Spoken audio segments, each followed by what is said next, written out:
Shadow Show. Shadow Show. Shadow Show. Shadow Show. Shadow Show. Shadow Show. Shadow Show. Shadowing it. I don't know how Amin actually experienced this because I imagine that on Thursdays he's watching basketball. But when I walked into the show today, I mean, I don't even know if you were here, but I was surprised by this. It was Jeremy, Tony, Roy, and Chris. And I'm watching a group of producers, and I'm like, so that's what gets them all to care about sports. A Jets-Texans game last night. Really, a Jets-Texans game. So look at how they argue and they fight and they deeply care about the Jets pass rush and what Hassan Reddick did. I'm like, so that's what it takes, a Thursday night football game that gets the Jets to 3-6 to second place in the standings. These guys are trying to blame C.J. Stroud. That was such a game of just aggressive line play. That first half was one of the weirdest halves I've ever seen. Move the ball, move the ball, move the ball. Turnover, move the ball, move the ball, move the ball, turnover, sack. The Dolphins, 9 sacks on the season. Guess how many sacks the Jets had last night? 8, yeah. 8. That wasn't it. Like, that's not on C.J. Stroud. Horrible. This was like he could not breathe last night. And it also goes to show you when you have your number 1 receiver who was once your number 3 receiver, and you have like Robert Woods and John Mechie out there trying to catch passes. Xavier Hutchinson trying to catch passes. Like, who do you throw to? That's what I'm dealing with, Dan. They're trying to make excuses for C.J. Stroud. I'm not making excuses. Had nothing to do with the receivers. That's not an excuse. He couldn't breathe last night. Why is that? Offensive line problems and good defensive line for the Jets. It was just, what a crazy game. That game last night, the clash between the lines, every play, both sides of the ball, was great last night. Just the trenches. Last night was a game for the trenches. I mean, you're right. They do care. I couldn't believe it. I was so very confused. And one of the reasons I'm confused is because our analysis in that sport, for all we talk about, is quarterback good if he win.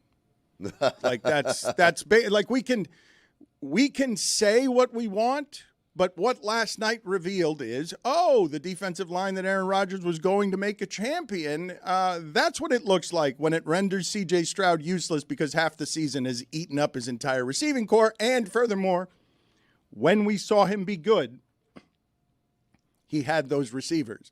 And now we're all like, Nico Collins, pretty important, giant number 1 receiver. I don't think it's that complicated. I think you're trying to look too deep. It's simple what's going on here. Sophomore slump. Mm-hmm. It's just what happens with quarterbacks. It was predictable. I think anyone could see it happening. Sophomore slump. And sophomores. It happens with sophomores, mm-hmm. too. Billy, you are kicking ass with God Bless Football. I saw you just come in here with it under your right arm because you were in a very important meeting. You were not even in the place I was in the eating area, where all of these guys could not have cared more about anything in sports than the 3-6 Jets. It was so strange. They could go on to a me. run, Dan. They could schedule? go It's on a hope, run. Dan. That's what you're missing. You're thinking it's 3-6 Jets. No, we're seeing there's a glimmer of hope in New York. All of a sudden, what if Aaron Rodgers, cayenne pepper water and all, turns the tide on this season? They're second place in the AFC East right now. 118 rating yesterday. Now he faces the Cardinals. The Cardinals have a bottom of the league pass defense. Like, don't let him get hot, because then you go to the Colts and Flacco right now is the quarterback, so you don't want to see that situation. It's the rare situation where you don't want to face the backup; you'd rather face the starter.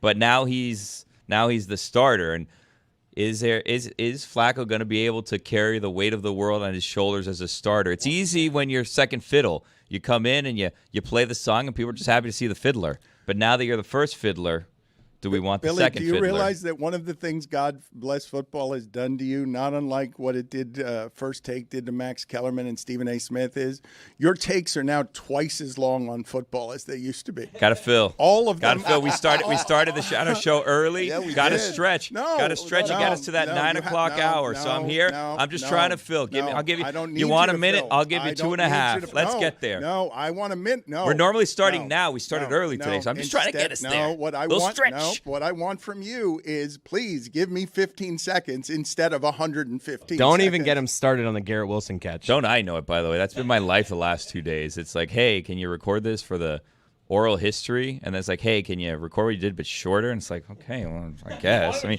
just tell me what you want me to say. I mean, you're asking me my experience here. I'm giving it to you. And if you want someone else's experience, don't ask me. Short oral history, apparently. No, I do. Short oral history. So what's happening? Are people getting cut out of the oral history? I don't know, man. I got a text and it just said answer these 2 questions. It wasn't even an interview, technically. And I was like, okay. And then it's like, hey, that was nice, just a little too long. I was like, okay. So I did it short. I'm like, oh, a little too short. A little in between here. And I'm like, okay, fine, whatever you want. Wait a sec. There was no prompt, like a person saying, "Hey, Billy, tell us about this." It was a text message. Well, we don't need to get into nitty gritty. Well, we're already there. Well, I was Billy, here. Billy, I was you here did this. the other day. Don't pretend like someone other than you just did this. Wait, thank you. Finally, He's someone a victim, Dan. Someone gets it. Finally, He's been part of the show for a Someone long gets it, ass time, finally. and then he gets 2 text messages. Hey, talking to your phone about something that happened 15 years ago. well, it's because truth be told, I was here. And then Dan and Stugotz took like 4 hours recording. And I was like, well, 2 questions. I've already been waiting for 2 hours. I went through an entire planning meeting for an hour. And I was like, my children need to get picked up from school. If not, I don't know the practice of not picking up your children. I imagine they just let them out into the streets like feral cats. And I can't have my children running around like feral cats. They don't know how to find food and fend for themselves. They're still babies. Babies aren't that smart. I don't know if you know this. They can't figure out how to feed themselves. So if they're running around, they don't know where they live. They're not going to find their way back home. I mean, you're running around lost. We didn't even put their collars on them. No one's going to know where they belong. What will a school do if I just don't show up? I'm telling you. Call the cops? I think they just let them out in the street like cats. They put a padlock on the door. Yeah. I mean, there's no policy that says it in writing. They're not going to tell you up front. We just let them run around with the cats. But I imagine that's what happens. How did cats get there? I imagine the cat parents don't pick them up from the cat school on time. I want to follow what Amin said. So they leave them in the school, lock the door so they can't get out, and just like, you can get them tomorrow? Oh, it's like that Target movie, Career Opportunities. Remember that one? No. You guys don't remember Career Opportunities? Dan, you remember Career Opportunities, right? I'm thinking about Dan? ending yours. Oh. Stretch. God bless football. The thing that I find funny about what's happening around here, is that we've got an oral history that is very popular. We've got another episode that is out today. Mike Ryan is calling it the spiciest one yet. I have noticed that in the first bits of this oral history, I have heard from none of the voices in this room. It's a Mike Ryan project, and what you guys are now accusing Mike Ryan of is just grabbing work parts without doing the interview or research. You're accusing Mike Ryan of for the record, I didn't say that because I suspect what's coming on later is someone getting mad at me for something I allegedly did or said. Wow. And shenanigans. Right. I can't relate to that at all. I put my card down. I have played my shenanigans card because I saw Bobby Q was a little peeved yesterday, and I assume that's coming up at some point. So I'm going to plop down my shenanigans card right now before we even get to it. I'm putting the shenanigans card down right now. Billy, Bobby shenanigans. Q, Bobby Q I play the shenanigans card. You can't. Billy, Do you have a reverse? You don't have a reverse card. You can't play it. Sorry, buddy. What about skip shenanigans? Bobby Q is so mad at you. Well, off air, you should hear what he says. Off air.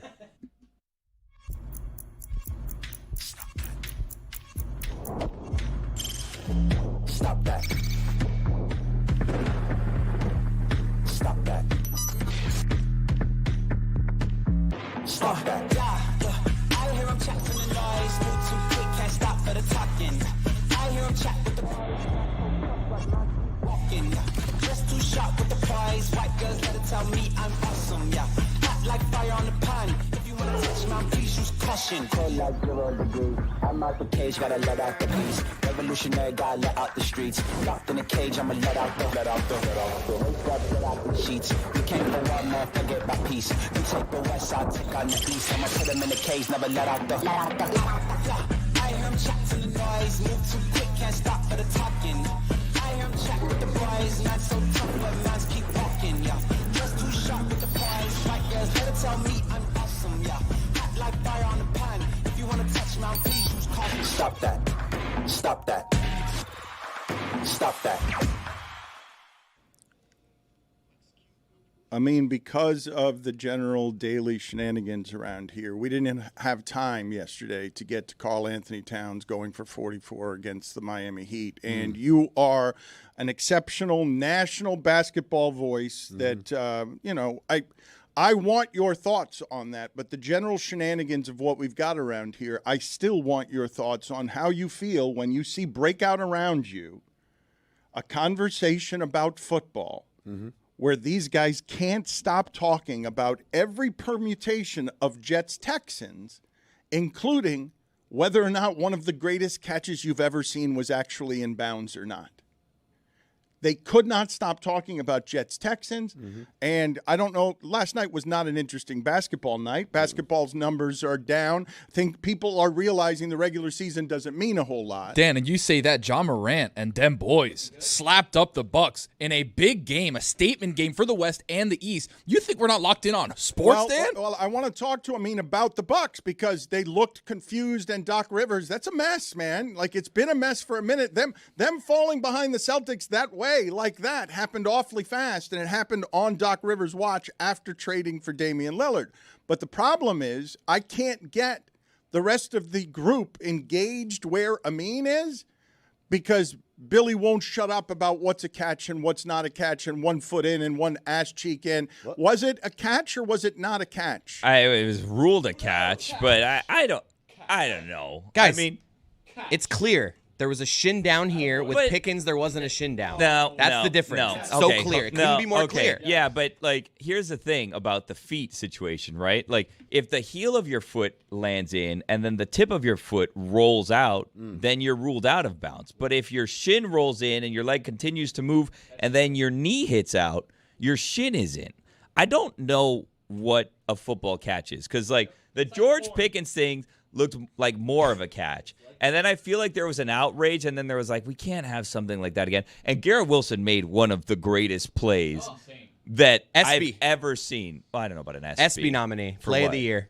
Play of the year? Odell Beckham was nominated. Is that not on the Odell Beckham level of play right there? No. Slightly lower on the scale, Well, wait a minute. A football thrown twice as far. Look, I've seen what I've seen from the receivers in this league that make me think that Garrett Wilson is an actual number one is somehow that guy with one hand can catch a ball falling out of bounds and the ball doesn't move.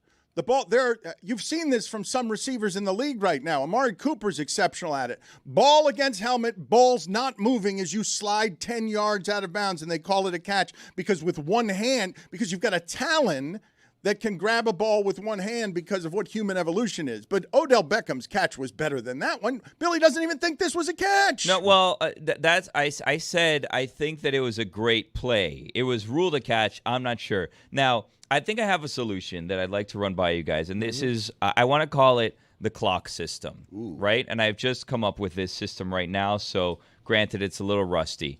Are we going to say that the arm, your actual arm is the little hand, and then your leg is the long hand of the clock, right? What? Because when we're doing this, I want to say Odell Beckham, depending on the angle that you look at, his catch was a 230. You know what I mean? His little arm was way back here at 2, and his leg was down like at 30, but almost back. It was because it's coming this way, so it's almost like a 2. It's like almost like a 225. Like this is what we're looking at here, a 225 on the clock scale, right? Garrett Wilson did the Jordan thing. We're looking at like a 1230 at best. 225, way better than 1230. 1230 is almost like a straight line. 225, you're way back like this. That's a better catch on the clock scale. Am I looking at this wrong? Because I'm looking at Odell Beckham and I'm saying that's 935. It does look like 935. Well, you're looking at the reverse angle. And you're looking at the arm, the wrong arm. You got to look at the other reverse arm. angle, yeah. Like, you know how like it's like the camera angle, then you're looking at. So like if you're,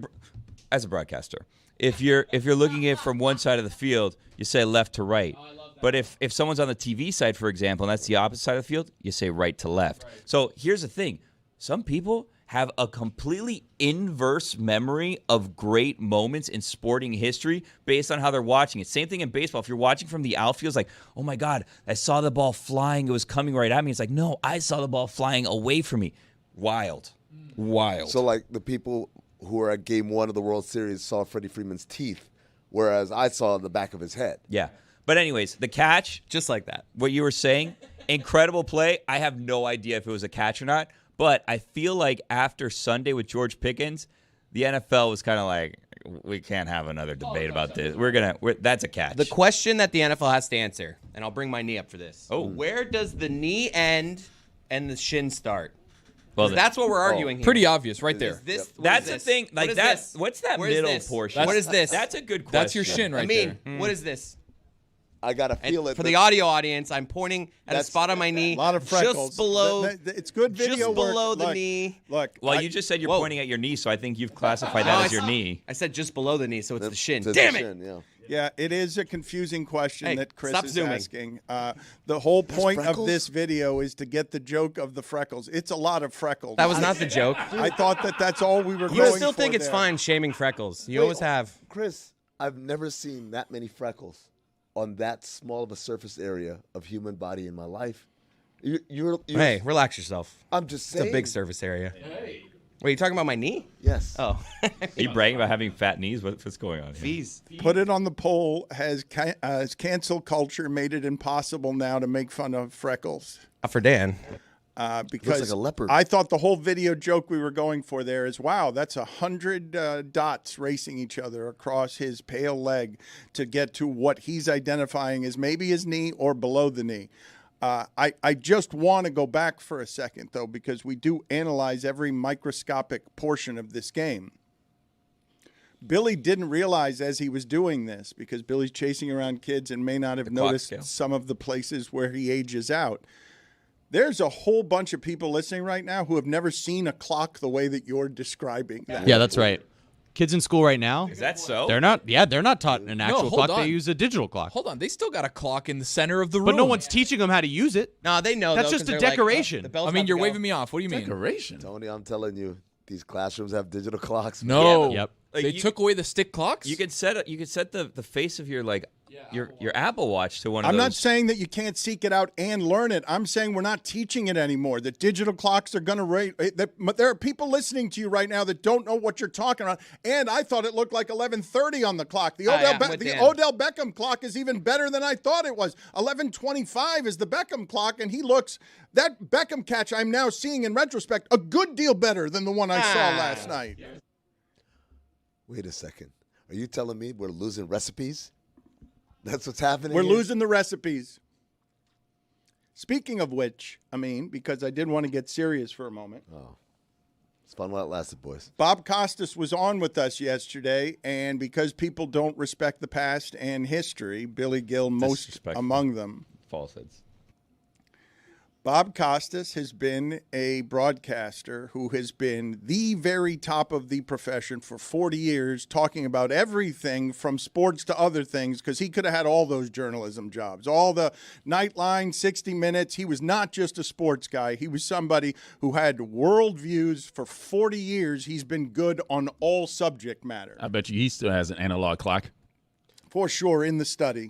That's rude. It's a library. In the library. He surprised me yesterday when he went after Billy Gill, and now there's genuine feud here because I was really taken aback by this. Billy, I don't know how this information got to you, but he somehow had You guys put it on the internet. No, and tagged me. We didn't bring you up to him, though. He brought you up to us. Yeah, so this is the part that I want to set some of this up for a second because I didn't know that I've talked to Bob Costas some, but I did not know that he was the level of angry that he was when he did what he did here, where he was referencing something that I had no idea that how it got back to him, unless it must have been the poll question of that Billy suggested that he used to be Robert Quinlan Costas and that in grade school he forced the other kids to call him Robert. Robbie Q. Right? Just a joke. Bobby Q, I think, in Billy's defense. Yeah, Okay. it's just a joke. It's Right. not a big deal. But wasn't you there- just say a joke and you keep it moving. Exactly That's right. what I've thought how this works, but it Okay, doesn't. but so if that had gotten to him alone, though, he would have no reason to be that mad. It is just a joke. Unless you went back and listened to the show and heard everything you guys were doing around it when you were disrespectful of the entirety of his career. You and Stugotz were. No. Now I'm piecing together how this went because I don't think that Bob Costas went back to listen to a 4-hour show. I'm thinking Bob Costas saw a poll and sent a little text or a call to his friend Daniel and said, Daniel, what's going on here? What's this poll about? While he was there in his smoking jacket and his pipe, he's like, what's this all about, Daniel? And then you said, oh, Billy and Stugotz spent 4 hours disrespecting your career. And if memory serves, and I'm not in this to get into a back and forth with Bob Costas, I think that we should celebrate his great career today.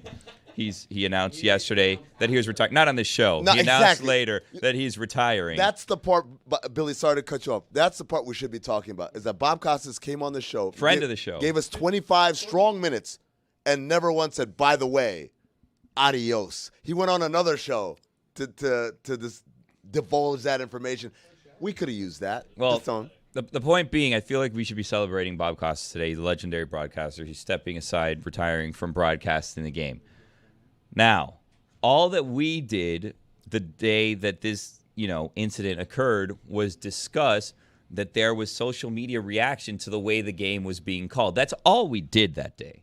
That's all we said, and then we started going down the path, and then we did his middle name is a Q, it's Quinlan, and then we did the Bobby Q thing, which we've done before, not a big deal. Just a joke. We just joke around. Okay, have it's fun, just a joke. and we keep it moving. And then, it's just a joke. The way I experienced it, and granted, I don't want to look. I'm not professionally. It doesn't serve me to be in a war with Bob Costas. I'm not going to get in a war with Bob Costas. That's not what I'm here for. I'm sorry if what I said as a joke landed the wrong way and he got offended by it. However, the point of the joke was that he couldn't take a joke, and then he came on here and got very offended by the joke that we made and quote unquote roasted me. And that's fine, but I would say in my meager defense, I think he proved my point. Okay, and we will have and I'm not getting in a back and forth with him. More chances for you to continue your feud with Bob Costas that you don't want to have, right? That's not good for you in any way. No, because Dan, here's the thing. I think that you like this. I think that you like us fighting with luminaries and people of note. No. I just will make a joke, and then all of a sudden, let's put it on a billboard. And then if this continues, there's going to be a billboard outside of Bob Costas' house, which I do not want. I didn't want one with Josh Allen. I just, we're like a comedy sports hybrid, like a mishmash. You put us in there, you shake us up, and then... You never know what's going to come out. Exactly right. Toss a little lime in there, and you enjoy. Maybe some Smirnoff, whatever you're... Pick your poison. Not that Smirnoff's poison. I would not suggest that, so don't even go and then put that... Pick your poison. Right. Like a snake. You know what? You enjoy it. Right. That's what I like to do. And that then you're right here, and you're there. like, let's have everybody fight with each other. Okay, so... Like feral cats. Putting Cuervo in Children who have mine. been picked up by their parents. Okay, So full circle. Listen to the Shadow Show, people. You'll get it. All right, you are supposed to be protecting our corporate I'm sponsorships. I'm going to have to penalize you for what just happened there. I'm sorry to do this to you. I think you understand what you did wrong there.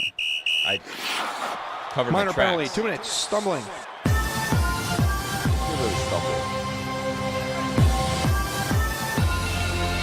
You're going to have to get out of the room there because, yes, you're going to have to leave now. But I'm going to... Victory lap? Not a victory lap. You're going to go sit in the penalty box for 2 minutes, even though I need your help here to escalate this to the proper way, because I'm going to throw Meadowlark budget at Billy trying to agitate Bob Costas from the Oh, my God. shadows. We're getting that billboard, huh? Well, putting up something near Costas' house, but we got to be careful with this because this is an actual dangerous time for Costas to do what he did yesterday bravely, that I have some objection to and the audience does as well. But Bob Costas' ability to do 10 minutes on Trump without a hiccup yesterday, talking about things that a lot of people are talking about, but you're not hearing condensed for you, and that bites by a size away. For that to then become an argument about whether Kamala is center-left or not, as all I saw was a professional broadcaster for 40 years who, St. Louis baseball, conservative America at his core, was trying to get both sides into a reasonable place in the center to discuss what's happening right now. And people drag Costas for saying Kamala's not an ideal candidate. Whatever. He's just trying to get the other side to listen. Somewhere closer to the middle as the right and the left fly off into the extremes. And so what he did yesterday, the degree of difficulty of it, whether you agree with it or not, that's sort of irrelevant to me. A professional broadcaster who's been doing that well for 40 years, on the day he's retiring from baseball, a week before the election, is doing 10 minutes that people need to hear, because a lot of people don't make up their minds on this stuff until the last week, and that's why LeBron's out here now putting out commercials as the oldest player in the league, where you're like, is this his marketing department, or is this guy using the George Floyd voice because he knows that some people need to hear him right now a week before this election? First of all, I think you're absolutely right about Bob.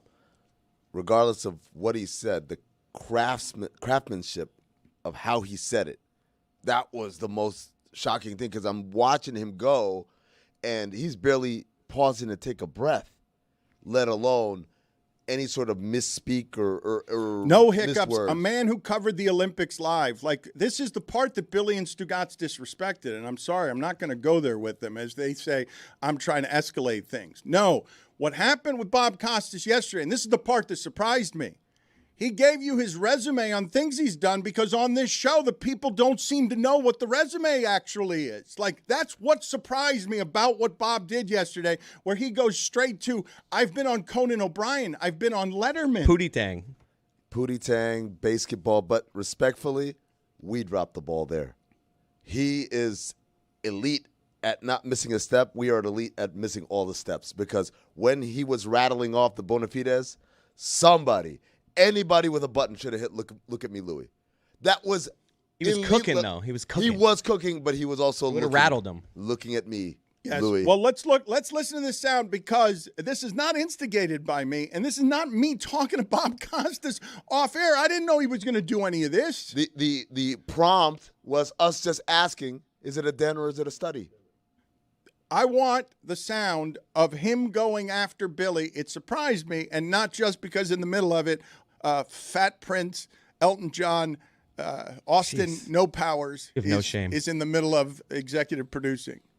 You know, by the way, I don't know who to pin this on, but one of your limited frame of reference peanut gallery guys, and the only reason I know this is because sometimes I follow you, Dan, said at one point, you know, I don't even know why he's called Bob. He's the kind of guy that really should have been, even in grade school, would have demanded that he be called Robert. This is what happens when you don't know jack shit, okay? Saturday Night Live, Letterman, Leno, Carson, Conan, basketball, Pootie Tang, the paper. Yes. You know, if somebody knew as little, even if they were 20 years old, knew as little about baseball history, and then was talking about last night's game with no frame of reference, they'd be laughed out of the room. You know, laughter, that kind of thing that humorless people supposedly have no grasp of. You know what I'm talking about? You know? Forgot about Pootie Tang. I forgot about Pootie We'll Tang. never forget about basketball. That is Billy Gill. I'm disappointed that Billy's not here.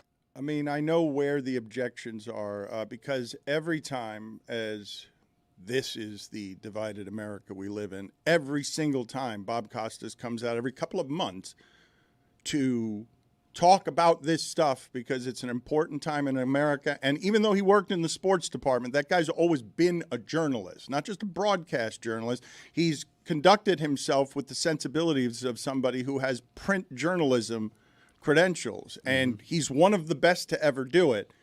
He just got shitty retirement in baseball, because all of the people in baseball are like, it's too slow, we want it different now. So you get the shitty ending there, and he retires yesterday. But a week before the election, he comes on and he does 10 minutes of that guy's hosted the Olympics live. And it was a pleasure to just listen to my own show.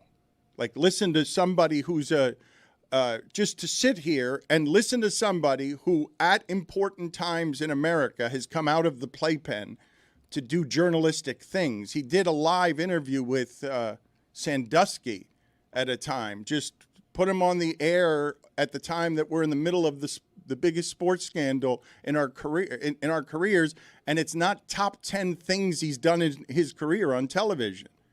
So he's not going to get the applauded ending that he deserves, especially if he's going to get out there during political times. But whatever it is that he said yesterday that people were objecting to, because we've gotten further left and further right, He's just trying to meet people somewhere in the middle on, hey, it can't be this lunatic. Like, what we can argue about all sorts of things and split all sorts of hairs and make it about even women's rights or the rights of minorities. He's just in the middle saying, look, whatever you think of the other side, think it bad in all the ways that you want. You got to vote against this. This thing needs to be voted against. And there aren't enough people saying it now as the billionaires run for their lives because they're afraid of what's going to happen if Trump gets into power and starts punishing them. Like, you can't have everybody running scared of Trump, and he's just communicating at a time that I thought cut through it. Like, you could sit here and yell all you want about whether Kamala is center left or not. We've moved the center, man. It's obvious we've moved the center. Billy, response? To the Kamala stuff? No, to Bob Costas. What about him? I said he had a great career. I never said he didn't have a great career. I never came after his credentials. Then why is he doing that? I don't know. Well, I mean, I think he knew he was retiring. I don't think it has anything to do with me. No, you did come after one specific part of his credentials because that's what he presented. He didn't say World Series or Olympics. Who is he saying of that person doesn't know jack shit? That's directed at someone here. Billy. That wasn't directed at the internet. It was directed. He said someone in the peanut gallery. Yeah, he didn't say me specifically. You threw my name out there. If I saw the clip correctly, you said that. But who Billy is Gill. it then? If it's could not be anyone. You did make the he should be called Robert joke, no? I don't know. I'm pretty sure that was the joke that you made. And that's what he's pointing to. He's presenting the comedy bona fides, not like the entire bona fides. So we're not talking about his career. We're talking about his comedic career, which isn't quite as large or heralded as his sports career or his journalism career. But that's what Billy was questioning. But he didn't play Pootie Tang. He played Bob Costas. That's a good point. But he was doing a comedic role. He was doing a comedic version of Bob Costas, as he was on Carson. Do you feel like Bob Costas or Robert that he condescended you by giving you his resume? He made you Peanut Gallery, and he's Conan, Letterman, Leno. He ticked them all off. They're all the late night shows. No, I think it was an emotional day for him. He was retiring. That's. What about? I'm not. Look, if that was. Whoa. It's an emotional time. It's all right. It's hard on all of us. Jack shit. Look, $5. Look, to Bob. No, to you. Oh, You okay. coughed He into retired. the I didn't know. microphone. So look. If he was emotional yesterday and that's why he attacked me, that's fine. It was turn the other cheek. That's fine. Okay. I appreciate. He had a greater career than I will ever have. I acknowledge that. In hindsight, it makes sense he didn't answer the study or den question because he was just an emotional day. Well, now we didn't get that news though. You guys are blaming him because I didn't ask the question. I'll take it. That's on me. Hands up. I did that. He did 10 minutes on Trump and started it with, well, since you asked, I didn't ask whether his career was over. I did not. He may have answered it. It's a failure of journalism on my part, is it not? We didn't ask him, hey, how much longer you're going to do this? That's what we should have asked? Why would you ask someone that? Because that's such a rude question. Unless you have an inkling someone's going to retire, it's basically like, are you saying that I'm not good at my job? Are you saying that I'm old? Are you saying I should leave? Like, that's not how you should But that's what treat the internet someone was. respectfully. But that's what the internet was doing to him while he was calling these games. The question we could have asked him that might have led to him is like, what'd you make of all the, the Twitter were coming after you, the criticisms of your broadcasting? I thought maybe that could have, but it was we didn't have, he went on forever about the politics stuff. I mean, he's like, all right, if you insist, and he talked for 28 minutes. It was, yes, and a lot of people got bothered by that. As someone who was properly appreciative yesterday of the fact that we're talking to Bob Woodward, because you know all of the history of that, and you know all of the history of that as somebody who's coming to this country and learning how valuable that freedom is and how it must be protected by journalistic freedom. You had more respect for Bob Woodward being on the show than anyone here who grew up. It grew up around newspapers are responsible for a lot of the money in that room because of what it is that we have built down here. Woodward, you appreciated what was being done there, or who we were talking to there. Yeah, I mean, I'll be honest with you. I didn't really think of it from the standpoint of you people don't value freedom and all that. I just thought about it like me in school. We had to watch All the President's Men in like history or social studies or something like that. This is one of the seminal moments in American history where the press, the fifth estate, if you will, or fourth estate, whatever estate it is. I don't know. How many states do we have? Too many estates. It's not 50 states. It's not the. That's it. That's the one. It's not.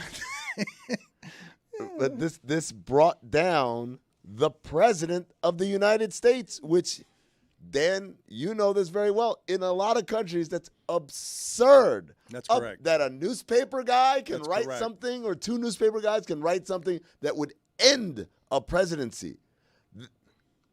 Unheard of in many parts of the world, many of which are democratic nations. But it happened here. And like I said, that isn't a big news story or journalism story. That is American history. Correct, but when you say that and we don't respect American history, because this is fairly flabbergasting, and it's one of the things that I find myself fighting against right now. The Washington Post right now is under it. Think about what Amin just said about what the Washington Post once did. Toppled a president. And now look at where we are. Trump and his billionaire cronies want to topple the press so that no one can call them on anything, and so that Elon Musk can be running as currency your information system because he bought a toy for $44 billion and wants to be the most popular high school kid, but more popular than Zuckerberg, as they overrule, overrun, and decimate the press. But Dan, so this is the part where I feel like I'm taking an unpopular stance. But when I read the Jeff Bezos open letter, there's a part of me that's like, I kind of get it. I kind of get what he's saying, right? Because you're saying Trump and his cronies are trying to do it. I would argue they've already done it. We're already at a place where nobody believes anything unless it came in the form of an infographic on Instagram or a podcast clip where a bunch of people start just spewing out their theories, unresearched, uninformed, ignorant theories have more legs than the Washington Post for many people. And that's the scary part. And like what Bezos was trying to say is, yeah, I'm trying to correct that. We're trying to get away from things that make people automatically dismiss anything that we say that is journalistic and factual and objective. So we're trying to curtail on this particular very, very high radioactivity feature, which is the, hey, vote for this person because the other guy's a moron. I get that, and I get that you can hide your corporate business interests in any kind of noble camouflage as you allow the money to contaminate editorial. What I'm telling you that I'm longing for, and I understand it's nostalgic, is a time where you could trust your local newspaper to be a representative community voice for what it is that you think. The divided politics that we have now, many conservative people think of life in the arts and the business of journalism as being a liberal career, with good reason. I understand the many failures of the New York Times and the Washington Post, up to and including where it is they've decimated us on climate change because the media companies are also purchased by the oil. And we've done a very poor job of declaring a climate emergency right now. So I understand the business of this. But once you get into, oh, you're taking away the paper in Washington Post that did that to Watergate, and you're doing it with Bezos's help because he doesn't have the stomach for standing up to Trump and doesn't care about journalism, because why the bleep would Amazon care about journalism? The Washington Post exists for him as something that loses $77 million a year, so he doesn't have to pay taxes over there on anything he's doing with Amazon. It is a toy. It is not a journalism outfit. It's a toy that gives him power because he can say he owns the Washington Post. He doesn't care about journalism. Why would he? I don't think he doesn't care about journalism. I do think that it's fair to say he cares about journalism up until the point where it affects him personally. But the one thing I'm going to say is, from the standpoint of Bezos, and you said he's doing this to the Washington Post that once toppled the presidency. The Washington Post toppled the presidency with objective factual reporting, not with an op-ed piece. That's An correct. op-ed piece didn't knock him out. That's correct. Nixon out. Journalism knocked it out. That's right. And so he's funding the journalism side and saying, at this point right here, we don't want to do the op-ed part.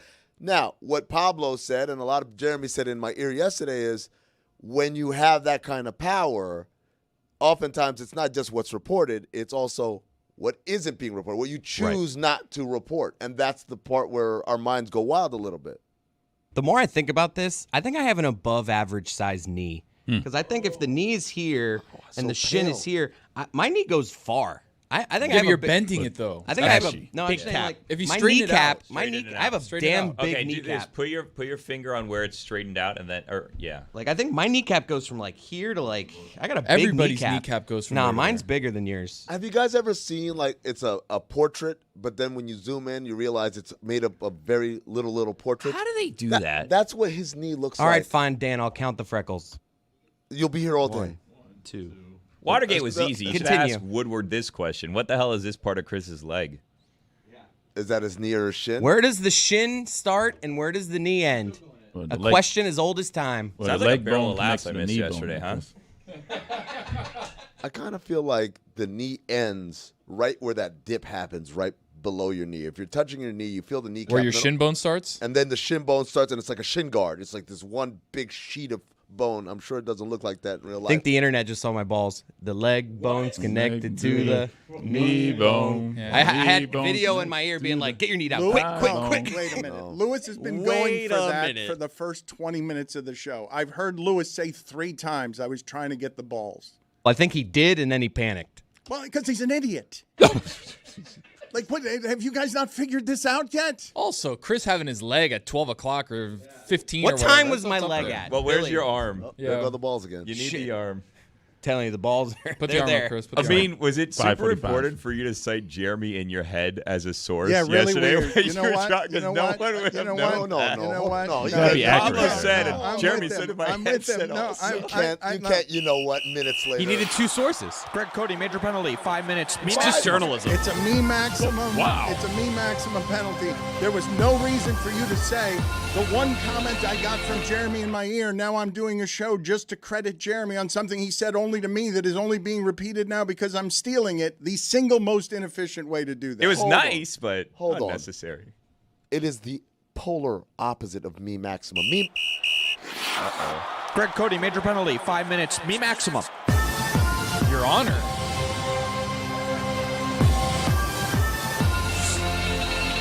So let me be clear on this. So forever, I know this. Not claiming some shit is mine, giving the credit to where the credit is due. That's me maximum, right? Because I'm about to be the most humble motherfucker in the world now because everything is my idea now. Because I don't want to be me maximum. But heaven forbid, I give credit to someone else who had a very good point.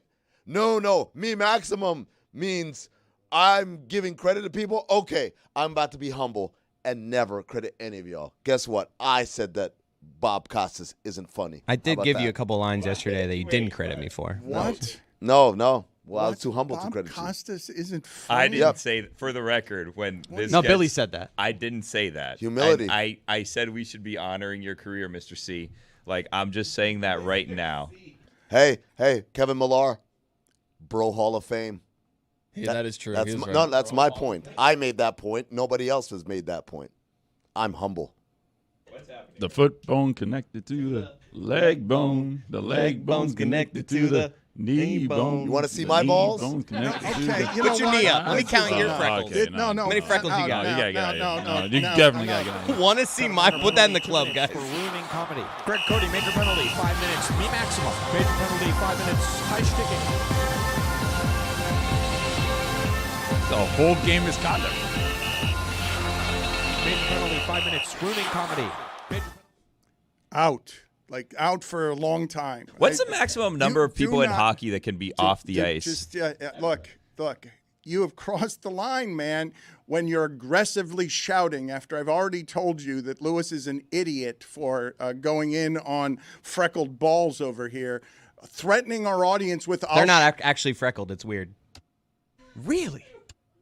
It's actually only where the sun shines. I don't you guys- believe that. I mean, I don't have a lot like on my belly.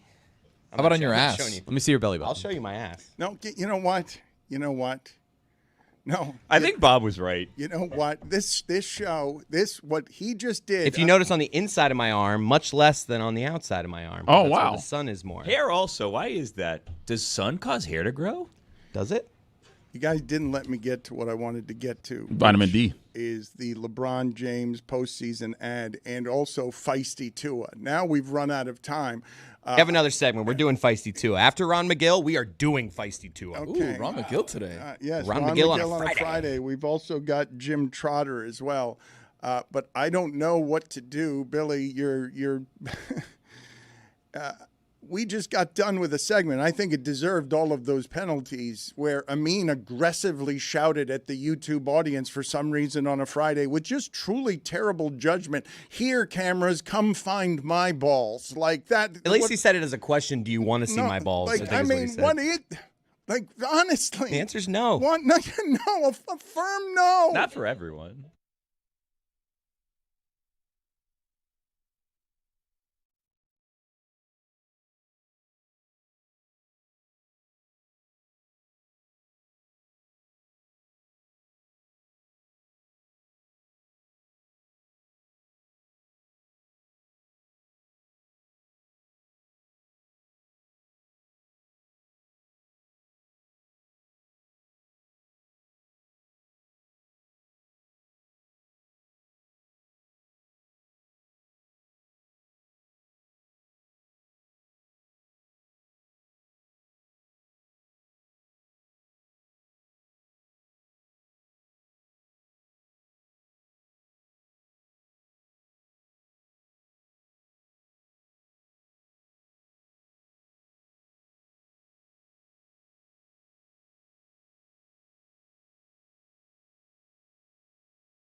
There is all sorts of animal stuff that I want to get to. Always grateful for Ron McGill's time and flexibility. He joins us just about every week. It was supposed to be earlier this week, but we're happy to have him on a Friday. Thank you, Ron, for always making yourself available to our show and to our listeners. We've got some video to play for you in a second, but before we do that, I want to include you on a couple of conversations we were having before you got here. I like that there's a sense of anarchy among the producers who now work beneath and below and for Billy. They have now found video of Billy talking about Bob Costas in a way that may have made Bob Costas insane and may have gotten back to Bob Costas. So let's hear that sound for a second and see if Ron McGill has a verdict here on whether Bob Costas should or shouldn't be mad at Billy Gill.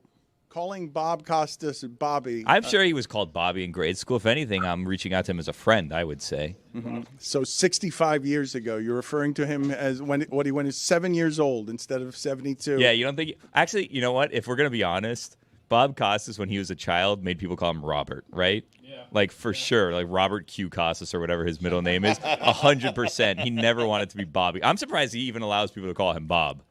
Ron, what are your thoughts there? Don't ever call me Ronnie.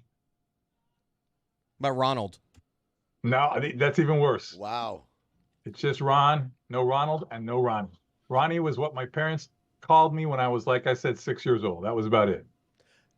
Is there an age in general where people cannot be called Ronnie anymore?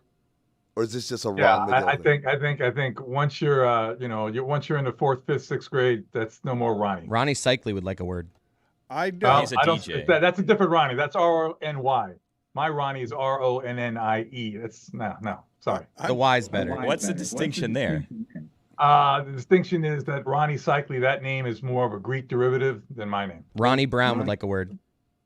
Ronnie Brewer. Well, what if I called you Ronnie, but I was calling you N-N-Y Ronnie and not N-N-I-E Ronnie? But you don't. Then you'd be calling me the difference. wrong name, wouldn't you? Ron, can I ask you a question? In the spirit of Halloween, what animal is not one that can naturally camouflage? What animal is the best at disguising itself, potentially for attacking prey? Like, what animal maybe can make itself at the smallest or blends in the best without a natural camouflage? Octopus, for sure. No question. When will Billy change his name to Bill? Is there an age when Billy Gill will become Bill? Here you can ask. He's not a Bill, though, Bill Dan. Gill? I am asking. William? I'm not a Bill guy. So I'm a Billy. He doesn't look like a Bill to me either. He's a Billy. Thank you, I guess. Thank you, Billy. Hold on a sec. Wait a minute. Hold on. Is that an IE or NNY situation? What are we doing here, Ron? I'm looking at the IE. No. Why? Billy IE is for Billie Jean King. Billie Eilish. Yeah, exactly. Regardless, Billy, you're going to be Billy at 80. Billy will never become Bill. I don't. I just live my life a quarter of a mile at a time. What am I thinking about that? Would they call you Uncle Bill or Uncle Billy? Billy. They call me like Dio Billy. I'm fine with that. I like it. What's wrong? There you go. Well, you're good with that. Why am I gonna be ashamed of my name? I don't understand. I'm not saying to be ashamed of it. I'm saying some people evolve a bit. Some people. You see, but like this is not the way you're phrasing that, Ronnie. Is you know what you're doing. You're not trying to be actually nice here. And I see that grin on your face, and I see that you left in your Dracula teeth from last night, and a little bit of blood on your tongue, and you're still feeling frisky about what you were up to last night. Billy, all I'm saying is that. I could never imagine Bob Costas as Bobby Costas.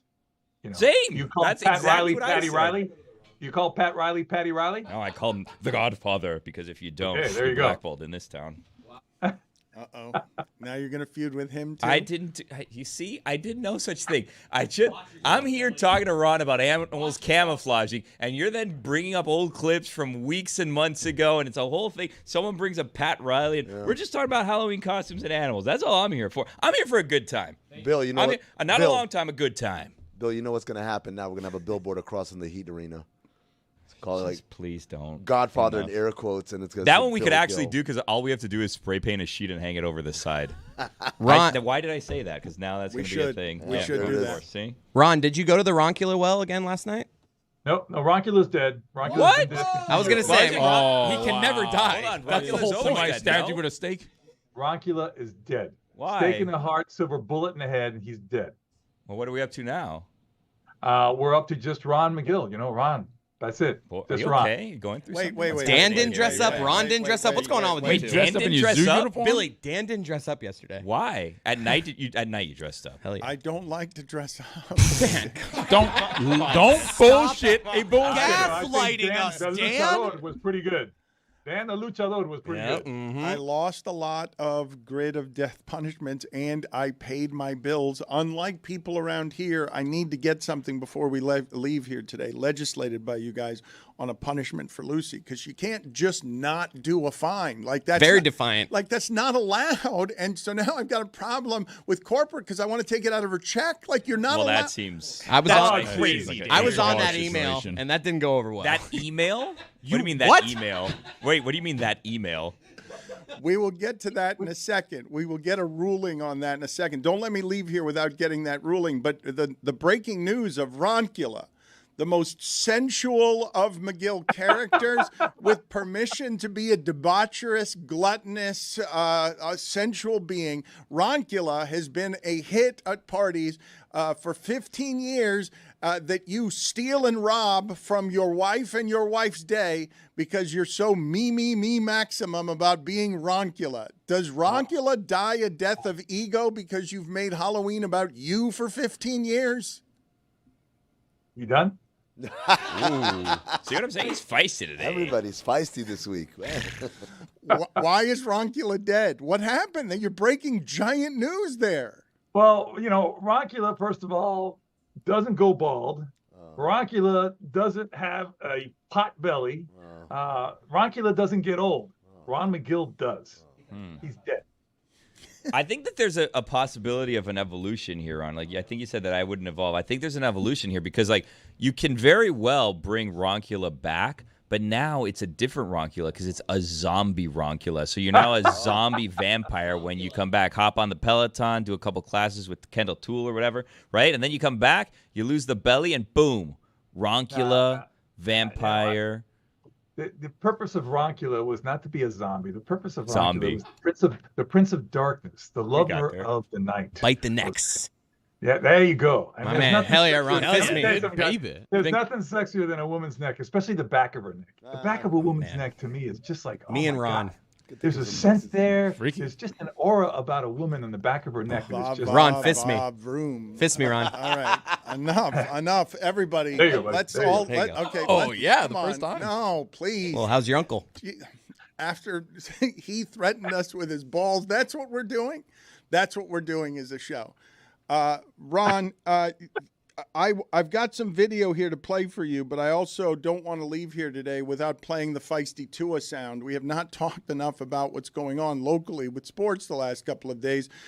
What is going on, Chris Cody? Why do you love this sound from feisty Tua so much? Because I've not heard the sound yet. Now, this is Tua being asked about the Dolphins. One of their biggest issues all year has been snaps on shotguns. And whether Tua's looking away, the other quarterback's looking away, the snapper just snapping it, the quarterback's unable to catch it. It's been an issue all year. And the media asking Tua, he had a bad one last week. So Tua's asked here about catching snaps, and he kind of, for some reason, goes after fans.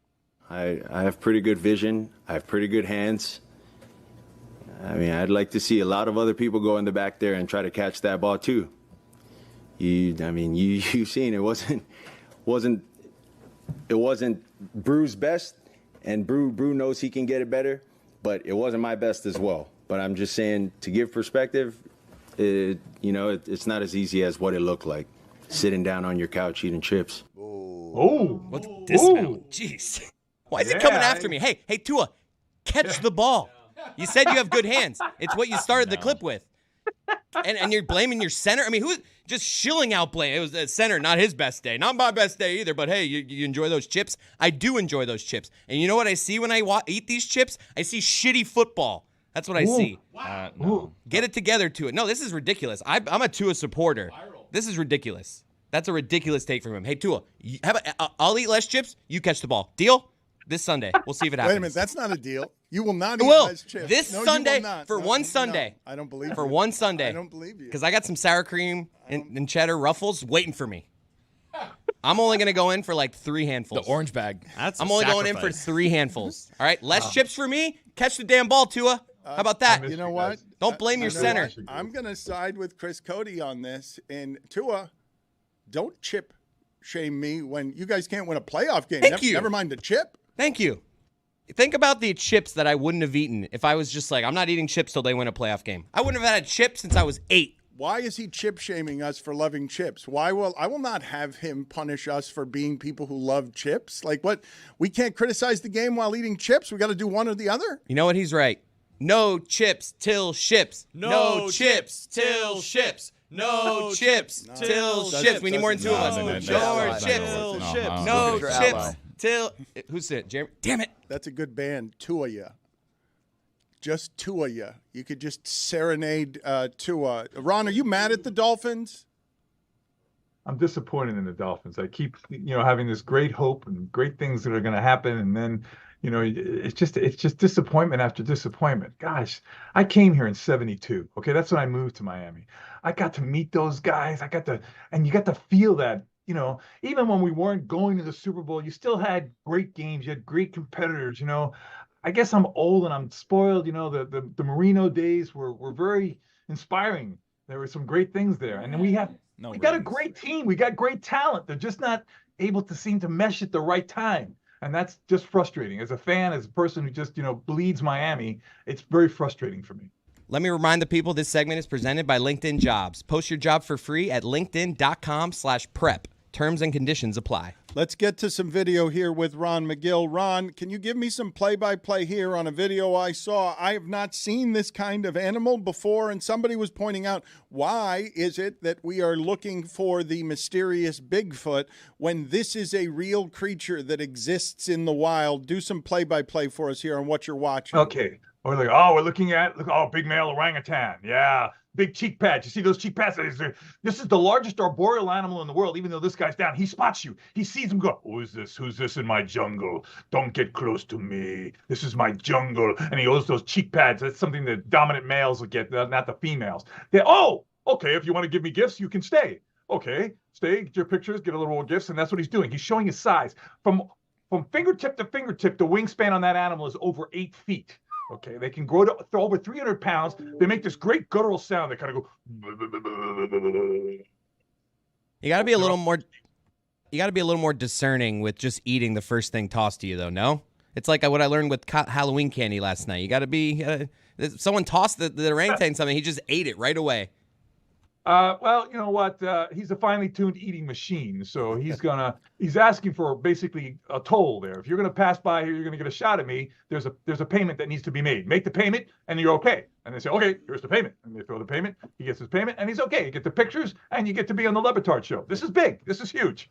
Ron, have you ever heard of there was an orangutan named Fu Manchu back in the day at a zoo that smuggled wire in its mouth and then used it to open the lock. Open the lock, and then did it every single day because the zookeepers did not realize that the orangutan had the wire in its mouth. That's a very famous story about that orangutan. I've seen the orangutans here do that with sticks. They'll take sticks, they'll take blades of grass because they see the keepers put the key in there, and they're trying to replicate that motion and think it's going to work. Fortunately, it doesn't work with sticks or blades of grass, but this orangutan actually seemed to be able to learn to pick the lock with a wire, which is better than most humans could do. And not only that, but then when they confiscated the wire, it bribed other orangutans to give up their wire, the wire that they found. So I didn't hear that. I mean, that's taken it to a whole other level, but I wouldn't put it past them. They're very intelligent animals. Right. So that was my question. Was that abnormally intelligent behavior by that orangutan, or is that no, they're all pretty smart? No, it's just like humans. That's an abnormally intelligent behavior, a learned behavior that it picked up. Listen, I couldn't do advanced trigonometry now if you paid me, and there's 12-year-olds that can run circles around me. So there are certain people that are smarter in certain other areas. Same thing with animals. There are certain animals that are definitely smarter than others as individuals. I feel like we have a sliding scale when it comes to intelligence, right? Because if I as a human tried to stick a blade of grass in a lock, you would say you're dumb. But here we are, and we're like, that animal is so smart. And then even you were very nice. You're like, yeah, he's a finely tuned eating machine, which for me was just he's gonna eat anything you give him. That's not true. That's not true. They learn what not to eat in the jungle. Now, he may eat anything you give him as far as processed foods, anything with sugar that could be bad for him, just like you give it to a kid. But an orangutan in the jungle knows what plants to eat, what fruits to eat, and what fruits and plants not to eat. They're taught that by their parents as they're growing up, that these are toxic, these are not toxic, this is the time to eat this. It's incredible the type of knowledge is passed down from generation to generation. How do they teach them that? Do they just they knock it out of their hands? How do they know this is not something that you eat? They will do that. I have seen them do that. I have seen, young orangs reach for something that is toxic, and you see the mother take it away, okay, in the wild. So they will do that. It's not as obvious as it would be one of our parents going, it's a very subtle movement sometimes, but these subtle movements, these subtle gestures that the parents make are picked up very quickly by the offspring. Ron, you pride yourself on being somebody who is a protector. What is the most moved you've been by seeing a parent protect in the wild? That's easy. That's the pride of the lion. That's quasi. Even though I was here at the zoo, but it's the same principle. I've seen it in the wild where mothers, here we had this female lioness who was probably 150 pounds less than the male. Male could have killed her in a heartbeat. This male went after her cub, and she went after that male in such a rage, such a fury that male urinated all over himself and ran away because he was about to get his ass kicked by this female. Never screw with a mother. I mean, that's just something that I learned in the animal kingdom. The power of being a mother is so incredibly strong. And she saved that cub's life. He was going to kill that cub if she was not there. And like I said, if you look at that from the outside looking in, you see a massive lion, big mane, 100 pounds heavier than this female, and this female come in there and basically scare the urine out of him. It's pretty impressive. Was he trying to kill the cub to eat it, or just because he was annoyed? He was trying to kill the cub because it wasn't his cub. It wasn't his cub. Instinctively, lions will kill cubs that are not theirs for a couple of reasons. They want to make sure only their genes are passed on to the next generation, but also by killing the cub, the mother starts to lactate, starts to cycle again, so he can breed her. Let's play another video here for Ron McGill. Ron, give us some play-by-play here on a bear jumping between wires here on a wired fence. Okay. Oh, geez. Oh, that's serious. That's a grizzly coming at you. That grizzly's not playing. Okay, he's not playing. Also, doesn't seem to be affected by what looks like barbed wire fencing. Cubs. Did you see the cubs? Did you see the cubs? Yeah, that's why she came at him. At the very beginning, you see the cubs run away. She's protecting her cubs. This is just what I was talking about. This power. See the cubs these are the cubs to the right there. No, she said, don't get near my cubs. She's coming through that wire. She'll come through a brick wall if she has to, if she thinks there's a threat to her cubs. She's abandoning her kids here. I mean, geez, wouldn't you stay with the kids and protect them? If my daughter's there, abandoning her kids. I would have like my arm around my daughter, and I'd be like, get away. I wouldn't leave my daughter and just start sprinting away and just bad parenting. Yeah. This is what's called proactive protection, okay? When you come at something that fast with that kind of aggression, it doesn't have time to think, okay, I'm going to get those kids. It's like, oh, I'm going to be, and you run away. You see, that's the instinct that mother has. Be proactive. Be offensive before you have to be defensive. In what world would a human being then raise their arms with that happening and say, hey, bear, and then hope that then disarms the bear? It's so scary to see a bear run at you, Ron. Yep, Billy. Yes. I think I've said this many times. With a black bear, Florida black bear, that's what you would do. With a grizzly bear, you'd have a little bit more of an issue. With any bear with cubs, you're probably going to be in bad shape. Okay, there's no all black and white on this. You'll see that there's a great video online. I'm sure you guys have seen it already with this grizzly coming at these photographers. She's got no cubs, but he's coming at them just to try to scare them. And the photographers keep their ground. And at the very last second, this massive grizzly turns away because he's going, "Why aren't these people running away?" Now listen, I'm not gonna kid you. That took some major testicles to keep standing your ground while this grizzly's coming at you full ground. But watch the video. Look it up. You guys, I'm sure, you guys are whizzes at finding that stuff. There's this grizzly just coming right at these people in a like open riverbed, and all of a sudden they don't move, they don't run, and that bear at the last second turns away. Like, damn, why didn't they run away? Proves my point. All right, thank you for the major. What are you doing? They're doing major. You mentioned major testicles, so I'm going Ron, for humor. Good talking to you. Yes, Ron, thank you for being on with us. Executive producer in training, Chris Cody, ladies and gentlemen, thinks it's a good idea. Let me give him the freckled balls. It's a callback, Dan. That was awful. See you later, Ron. Thank you for being Take care, on guys. The freckles go all the way down to his balls? No, he alleges that they do not. But Let's just stop. I'll show you off air. Look, you're just as bad as him. Can I have the show back, please? This bear ran right at the photographer, and then at the last minute just jukes away, and then the photographer gets bold and runs after the bear. Oh my God, that's crazy, dude. You got lucky that bear didn't kill you. Why are we playing with fire here? Dude, I like the turning of the tables. I like that. Like, you know what? I Go on the support it. offensive. Yep. Oh, the best defense is a Great good offense. Yep. I mean, we're about to have on Jim Trotter. Jim Trotter settled his lawsuit with the NFL as a writer who stands up for some causes. And evidently, I don't know if you've seen this story, but he wrote a column for The Athletic. And I think I have this story right.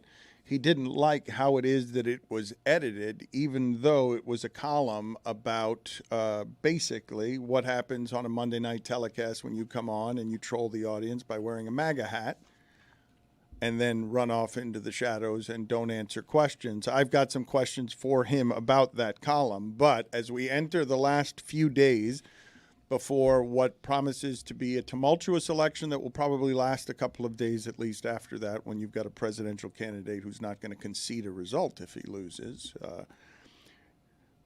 We've got LeBron James now, oldest player in the league, responsible basically for 15 to 20 years of coverage that includes the bubble and George Floyd and the places where the NBA was being asked to lead and found it harder to lead in these times than the WNBA. We enter now the last couple of days of this tumult, and LeBron James, on a social media following that is substantive, has told last-minute voters, and I assume this part is strategic and calculated, somebody who learned how to do Trayvon Martin speaking out in his 30s is now, a decade later, having seen 8 years of this particular brand of politics, he's entering the fray with something that might have been made by his team. I think it was made by his team, and is just telling you, here's who LeBron James endorses, or here's what he will not, under any circumstances, endorse. All right. Heck yeah. It's cool. Black guy. That's one of my buddies. We had fun. We carved watermelons together. It was awesome. No, I'm not a racist.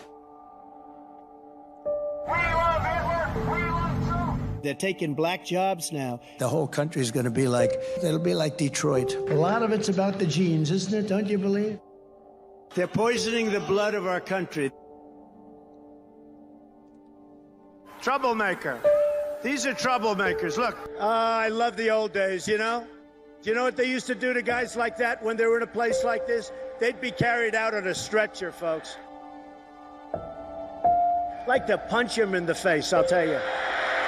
Now, if you had one really violent day, like one rough hour, and I mean real rough, the word will get out and it will end immediately. But we're going to indemnify police officers and law enforcement from being destroyed by the radical left. You're changing history, you're changing culture. Of course I hate these people.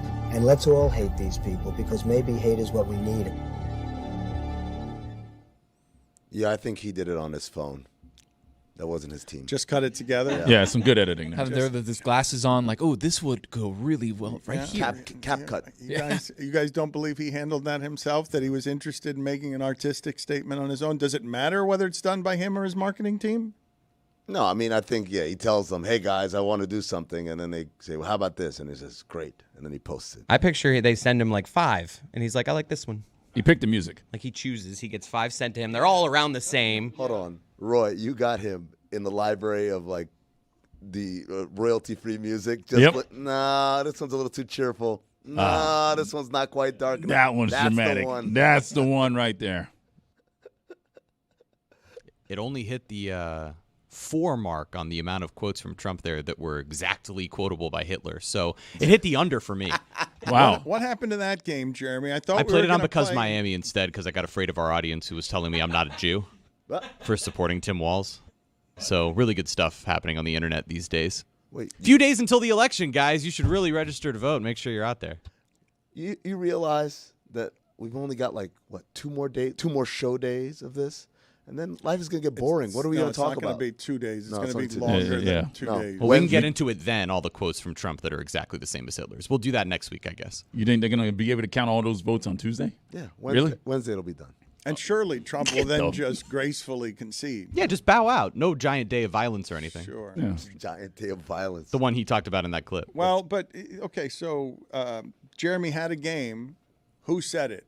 Hitler or Trump? That's a great game. Holy. The answer, guess what? The answer on all of them was going to be both. I was shocked. I'm tuning in to Because Miami, even though he just spoiled the game. I mean, You'll enjoy it. I'm good at producing.